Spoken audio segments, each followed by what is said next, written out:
Ya kan jadinya benar-benar pembiayaan rumah yang murah itu bisa digarisbawahi ya. Caranya dapat pembiayaan murah dan hubungannya dengan BPJS Ketenagakerjaan apa nih Pak Iko?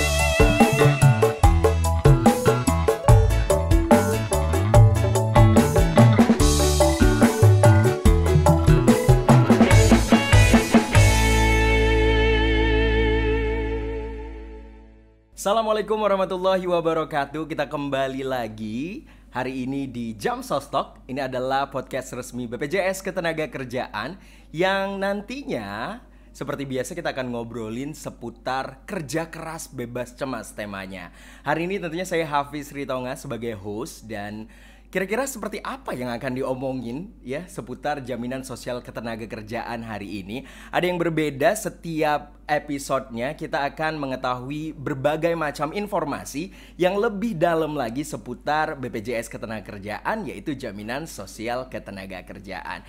Dan spesial hari ini tentunya kita sudah kehadiran bintang tamu kita untuk ngobrol-ngobrol lebih dalam lagi seputar jaminan sosial ketenagakerjaan dalam tema kerja keras bebas cemas. Sudah hadir bersama kita tentunya Bapak Isnafodiar Jatmiko. Selamat siang, Fis. Iya, gimana kabarnya Pak Iko? I'm really good, thank you. Wah, jadi Pak Iko ini biasa, walaupun ini adalah salah satu nama deputi yang susah sekali kalau saya mau nyebutin ya, tapi makanya panggilannya lebih akrab lagi dengan Pak Iko. Oke. Pak Iko, gimana nih kegiatan hari-hari selain bekerja tentunya? Kira-kira apa nih kesibukannya di hari-hari biasa? Kesibukan sehari-hari. Wah, sehari-hari itu yang bagus dari saya, yang saya pelajari beberapa bulan belakangan. Iya. Work-life balance. Nah, work-life balance ngapain? Sesuatu yang kita sebutin terus-terus. Betul. Tapi nggak pernah kejadian. Makanya teman-teman sekarang sering bilang mental health. Padahal kalau kita sungguh-sungguh meluangin waktu aja, nonton TV, nonton Netflix, main YouTube atau apapun itu udah cukup. Yang penting be present every day. Nah itu dia. Jadi nggak melulu soal kerjaan begitu ya, tapi harus tetap balance life-nya gitu ya.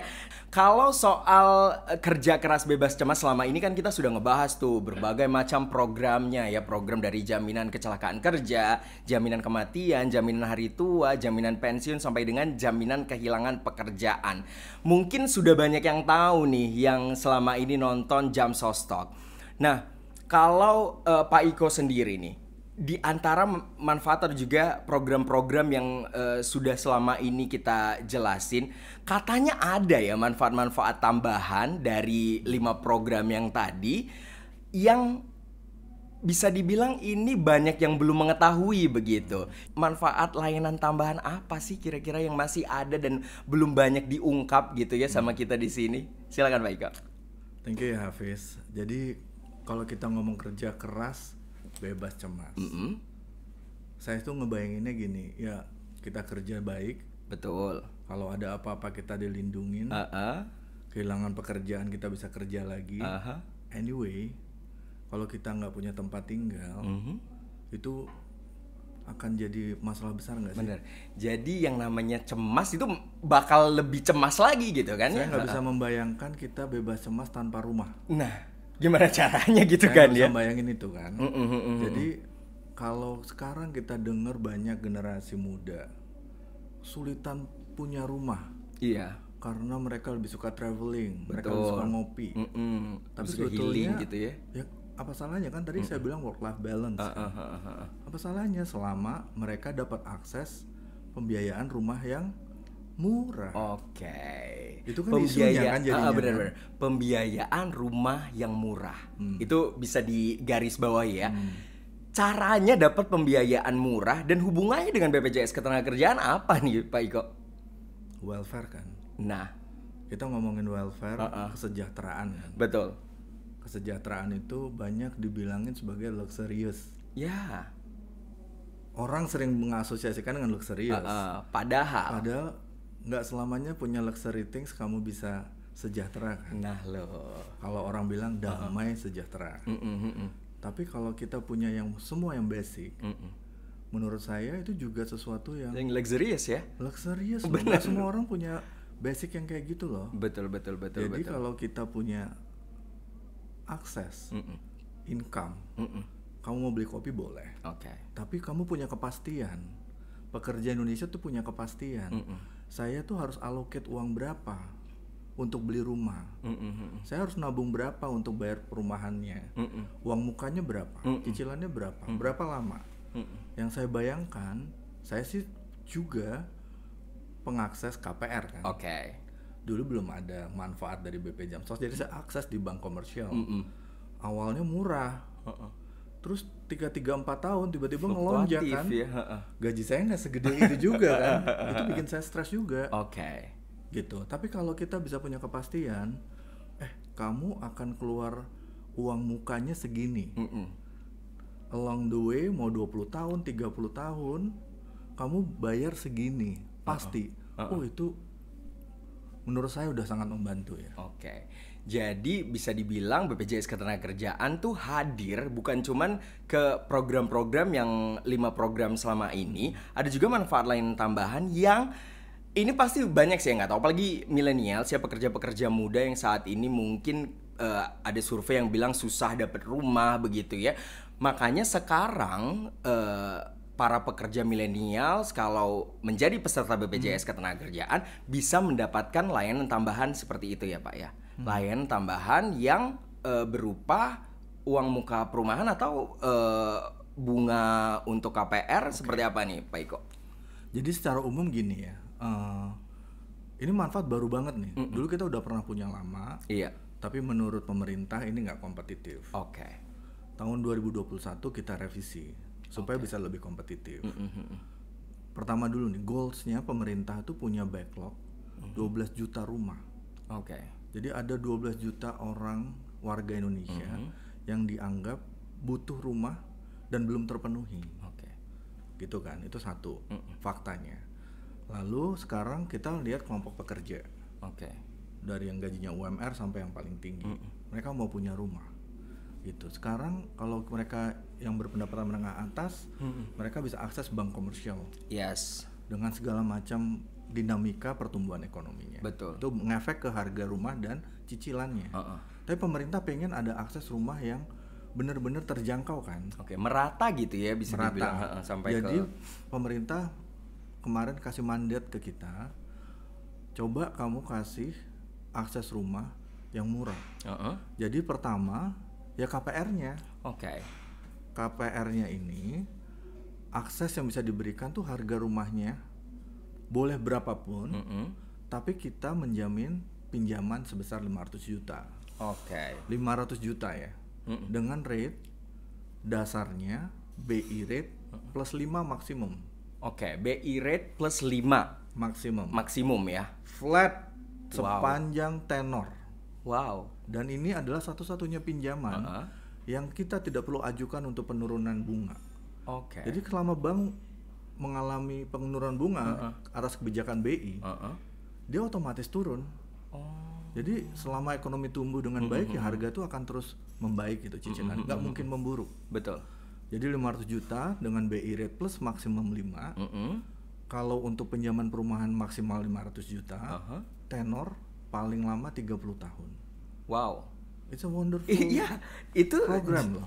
Itu jadi satu mimpi teman-teman milenials kayak saya nih ya, untuk bisa punya rumah dengan harga yang bisa dijangkau gitu ya Pak Iko ya. Itu.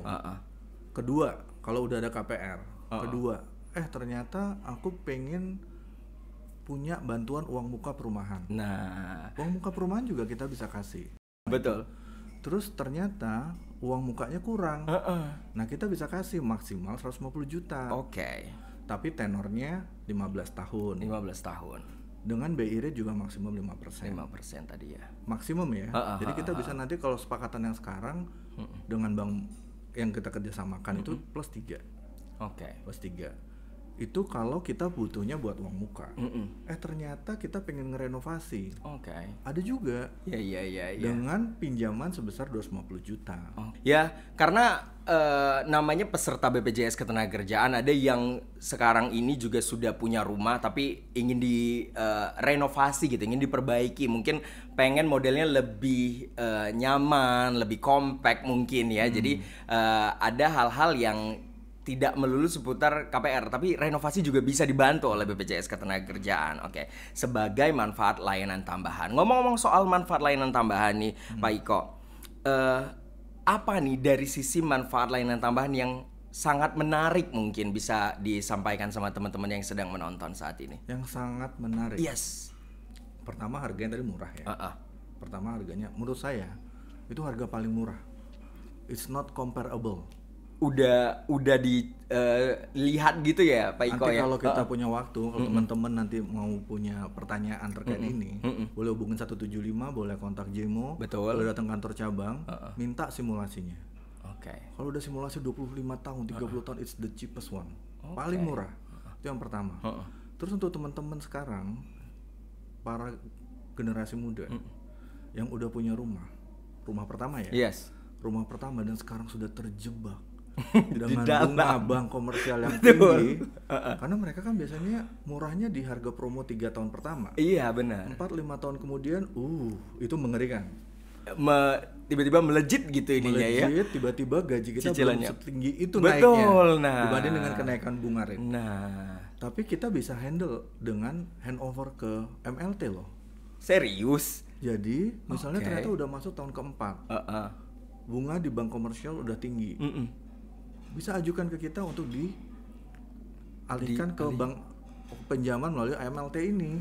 Jadi kita masuk lagi ke BI rate plus Oke. maksimal 5 tadi. Nah, ini bisa jadi tips ya, atau juga trik ya soal apalagi kalau kemarin mungkin gini. Kadang-kadang kita karena muda, kemudian ngelihat rumahnya udah kita suka banget gitu kan. Pengennya cepet ya, karena generasi sekarang lumayan instan begitu ya. Jadi ya udah tanpa mikir panjang gitu kan, kalau nanti fluktuatif berubah bunganya akan setinggi itu. Nah, kalaupun sudah terjebak seperti Pak Iko bilang tadi, boleh ternyata untuk masuk ke manfaat layanan tambahan di BPJS Ketenagakerjaan. Sangat menarik sih kalau itu ya. Dan itu fakta bahwa kita seringkali beli rumah ini soal emosional aja. Iya. Gila, gue suka banget.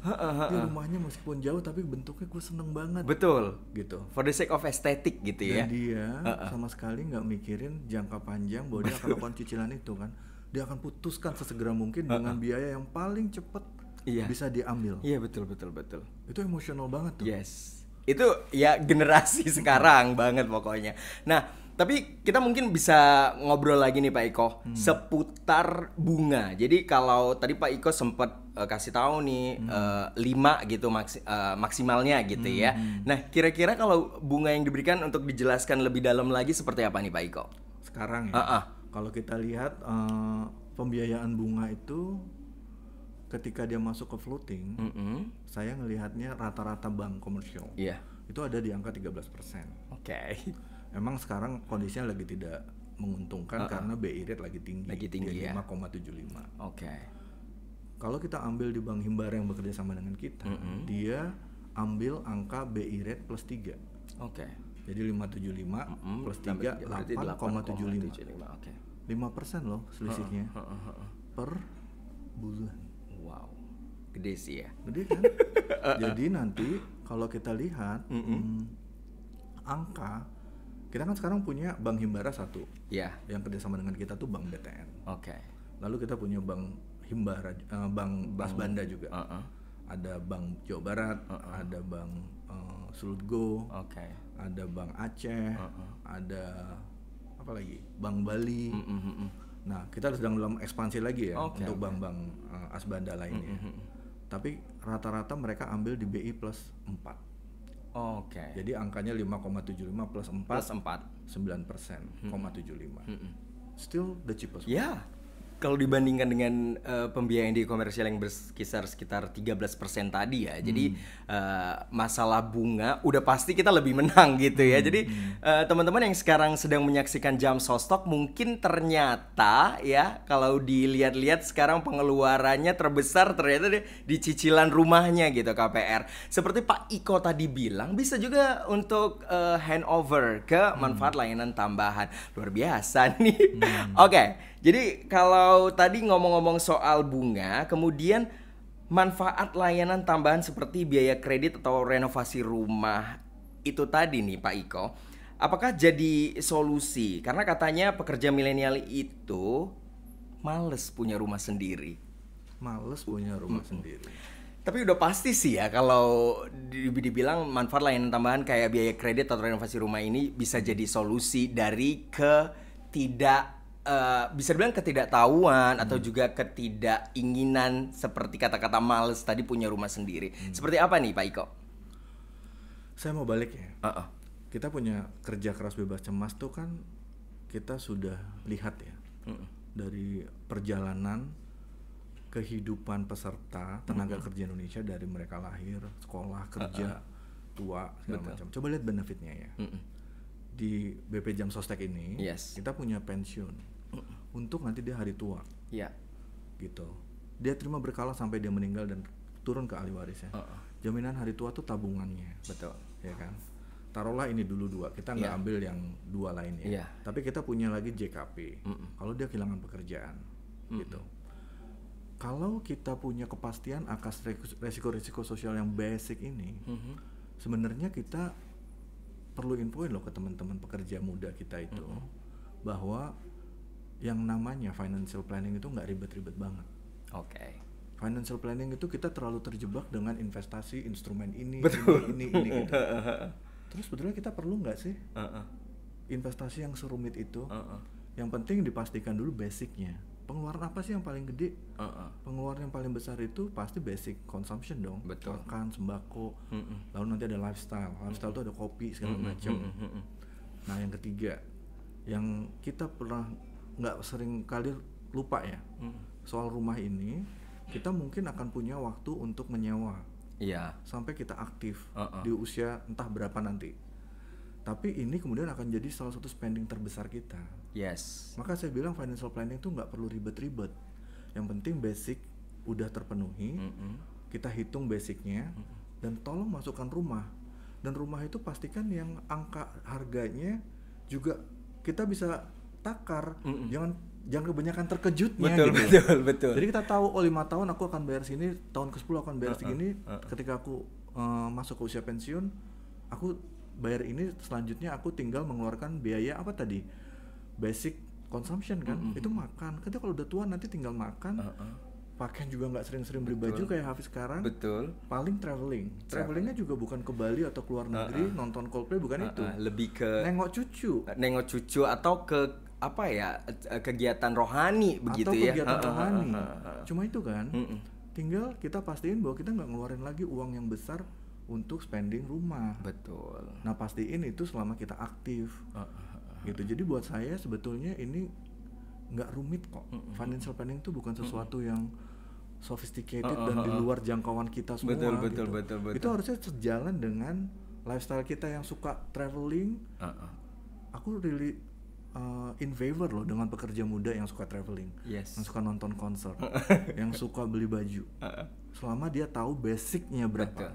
Selama tahu batasan dan kalau soal financial planning itu sebenarnya ya kayak Pak Iko tadi bilang, nggak usah seribet itu ngurusin yang dalam-dalam begitu, kayak mungkin investasi di beberapa titik gitu, ada yang saham, ada reksadana seperti itu. Mungkin yang basicnya aja dulu diselesaikan begitu, kemudian nanti akhirnya kalau memang ada yang lebih dan bisa lebih dalam lagi seputar investasi, mungkin baru bisa di-spend di situ gitu ya Pak Iko ya. Oke. Dari tadi kita ngomongin soal manfaatnya seperti apa, kemudian bunganya yang ringan luar biasa, sangat bersaing. Caranya nih Pak Iko untuk bisa dapetin manfaat layanan tambahan dari BPJS Ketenagakerjaan. Ini menarik banget, ini pertanyaan bagus ya. Kita dari tadi ngomong biaya yang akses murah, akses rumah murah. Nih sekarang Saya punya teman, dia pekerja dengan skill yang sangat dalam di swasta. Gajinya besar, di atas rata-rata pekerja Indonesia. Besar banget, double digit. Tahu nggak? Dia pengen punya rumah, dia nggak bisa loh dapat akses komersial. Nah loh, kenapa? Karena dia bukan pekerja tetap. Ya, benar, itu satu dulu. Benar. Most bank yang komersial pengennya dapat yang pekerja tetap. Jadi untuk para pekerja muda yang belum punya status tetap, jangan khawatir karena kita cuma mensyaratkan minimum kepesertaan 1 tahun. Itu dia. 1 tahun. Dan kita nggak ngelihat apakah dia tetap ataupun tidak tetap. Tuh. Lalu yang kedua, dia pastikan bahwa tempat dia bekerja punya administrasi pembayaran jaminan sosial yang tertib. 2. Jadi patuh gitu ya pembayaran BPJS Ketenagakerjaan. Dan kemudian kita pengen kasih dukungan untuk rumah yang pertama juga. Nah itu gitu. dia. Jadi itu sesimpel itu. Nanti masalah bagaimana kita mengajukannya, bank yang bekerja sama dengan kita, dia akan punya analisa kredit tersendiri. Leverage-nya, kenapa dia nggak harus bekerja tetap? Karena dia melihat reputasi perusahaan di mana yang bersangkutan itu bekerja, dan itu diambil dari bagaimana dia berinteraksi dengan BP Jam Sostek. Jadi jangan takut kalau kita belum punya status jadi karyawan yang tetap. Betul. Tidak apa-apa tidak menjadi karyawan yang tetap gitu, tapi mungkin bisa perusahaan yang selama ini kalau misalnya mau ngelamar pekerjaan gitu ya, pas interview. Ini kadang-kadang kan kita nggak sampai sedetail itu bertanya kira-kira fasilitasnya apa gitu ya. Mungkin dari sekarang udah bisa tahu nih ketika interview pekerjaan bisa ditanya, oh dapat BPJS Ketenagakerjaan juga nggak? Terus mungkin seperti apa selama ini berjalan ya? Jadi bisa kita sebagai pekerja muda gitu ya bisa lebih aware lagi karena ternyata manfaat dari menjadi peserta BPJS Ketenagakerjaan bisa sampai punya rumah loh, bayangin. Luar biasa. Pak Iko, kalau tadi tuh manfaat layanan tambahan persyaratannya udah dikasih tahu. Kira-kira kalau bisa memberikan tips atau juga statement gitu ya untuk teman-teman pekerja muda nih khususnya ya yang belum punya rumah atau malah pengen punya rumah pertama, ada nggak nih Pak Iko yang ingin disampaikan?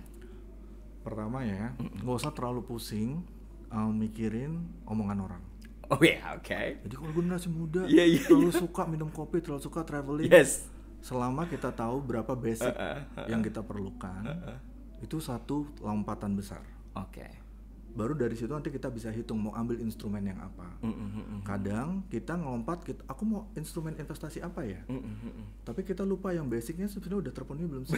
Udah dapat belum? Padahal ya kita gitu ya? Selama disiplin ambil instrumen apapun itu udah sangat menguntungkan. Itu dulu. So pastikan kita tahu bahwa semuanya tuh nggak ada yang ribet. So enjoy your life. Yang kedua, akses rumah itu nggak susah.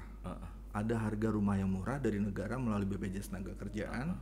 Never worry about your job status, mau permanen atau mau kontrak. Yang penting dalami keahlianmu. Semakin kita ahli, kita konsisten kerja keras, bebas cemas itu keniscayaan aja. Sekarang cara dapat rumah. Gimana nih cara dapat rumahnya? Cara paling gampang ya handphone. Install aplikasi BP Jam Sostek yang namanya Jemo. Jam Sostek Mobile, benar. Itu salah satu investasi terbesar buat pekerjaan Indonesia. Jadi kalau selama ini Jemonya cuman untuk ngelihat saldo aja, tahu nggak ternyata manfaatnya termasuk yang satu ini kita bisa ajuin, kita bisa lihat-lihat rumah yang ada di Jemo. Kalau suka bisa langsung ajuin di Jemo. Itu paling sederhana. Kalau generasi muda suka handphone, pakai aplikasi officialnya BPJS Ketenagakerjaan Jemo, JMO. Betul, jangan lupa ya. Kedua, kalau memang lagi pengen ketemu orang, berinteraksi sama customer service kita, boleh datang ke kantor cabang. We will be very happy to give and share. Oh, harganya berapa, caranya gimana, simulasinya dengan komersial gimana. Supaya kita tahu persis apa yang kita akan lakukan selama 20 tahun ke depan untuk dapat akses rumah. Berarti teman-teman di cabang, teman-teman customer service sudah pasti bisa langsung menjelaskan semua gitu ya. Happily. Helping semua pekerja Indonesia dapat rumah. Oke. Kalaupun ternyata lagi pengen langsung lihat rumah di pameran perumahan, ketemu developer atau ketemu bank, pastikan pertanyaan pertama, mau terima MLT BP Jam Sostek nggak? Nah itu ternyata jadi kunci nanti juga ya. developer itu kita akan lihat. Tanya dulu, MLT developer jangan pernah tergoda dengan harga murah yang cuma 3-4 tahun. Pastiin murah itu sepanjang kamu bayar cicilan rumah. Yes. Gitu. Jadi selalu tanya sama developer, bisa nggak saya pakai akses rumahnya, manfaat layanan tambahan BPJS Ketenagakerjaan. Kita akan bilang kerja keras bebas cemas itu keniscayaan. Betul, udah bukan mimpi lagi. Jadi benar ya, teman-teman yang sekarang sedang menyaksikan Jam Sostok, intinya kalau mau kerja keras bebas cemas, penuhi dulu kebutuhan basicnya, salah satunya rumah melalui manfaat layanan tambahan dari BPJS Ketenagakerjaan. Mantap kalau begitu. Terima kasih Pak Iko untuk waktunya. Hari ini kita sudah ngobrol-ngobrol singkat di Jam Sostok. Ini adalah podcast resmi BPJS Ketenagakerjaan. Semoga bisa memberikan inspirasi dan juga informasi yang dibutuhkan seputar jaminan sosial ketenagakerjaan. Kalau begitu saya Hafiz Ritonga, mohon maaf kalau ada salah-salah kata, dan saya akhiri dengan wabillahi taufiq wal hidayah. Wassalamualaikum warahmatullahi wabarakatuh. Sampai jumpa di episode berikutnya. BPJS Ketenagakerjaan, kerja keras bebas cemas.